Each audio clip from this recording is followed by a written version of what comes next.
With the Packers' win over the Detroit Lions, they have moved to 3-1 in the month of November. And so today I'm making a video here to recap how the Packers have been doing and where I think they could go from here, remaining optimistic while also being realistic. So in the past 4 games, the Packers are 3-1, and just as a comparison, the Packers started out 2-1 this season and then went on a 4-game losing streak, so anything's possible. However, with this 3-1 stretch, there is a lot more rhythm in the offense, and even without some of our running backs, it seems like we're just not struggling to get first downs as much as we were in the first couple weeks of the season, and so that's looking good. However, that does bring me to our running back situation, and the Packers will need to get it fixed. As good as A.J. Dillon is, he is not a long-term solution to the Packers running back situation, and with all of Aaron Jones' injuries, it may be time to move on. On the other hand, the Packers' defensive line was looking really good against the Lions, and was honestly kind of a big reason why we were able to beat them. There was a ton of pressure on Jared Goff every single play, and he was just struggling to make any plays. If we look at the Packers schedule, we started off the first 3 weeks against a bunch of easy teams and went 2-1, and then we started losing to some of the better teams.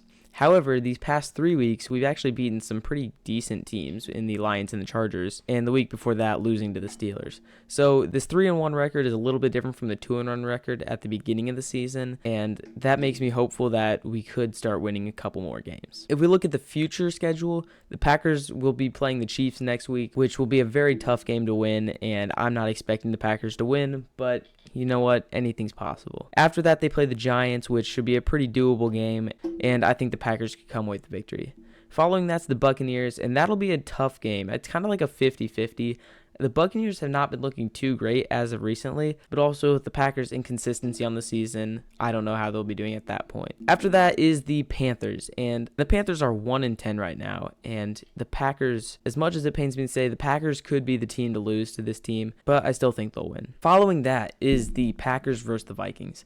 Obviously, they crushed us last time, but so did the Lions the first time we played them, and we came back and won. If the Packers are playing well by that point, there is a very real chance we could beat them, but there's a realistic chance that we could lose to them. And then finally, the Bears game, which we all know the Packers are going to win, so that doesn't matter. All in all, there's a very real chance that the Packers could lose 3 of their next 6 games, but honestly, it's not the worst thing. Coming into this season, there was a general prediction of 6-11 for Jordan Love's first year, and that would have been satisfying enough for some people. But now we're looking more at like an 8-9 or 9-8 season with still a slim chance of the playoffs. And also, I'm very satisfied with the Packers wide receivers at the moment. We have a very good deep threat in Christian Watson, and Jaden Reed is having himself a very good rookie season and could go on to be the Packers wide receiver 1 in coming years. Although this Packers team does have a lot of flaws, I am looking forward to the coming weeks and the coming years of this team.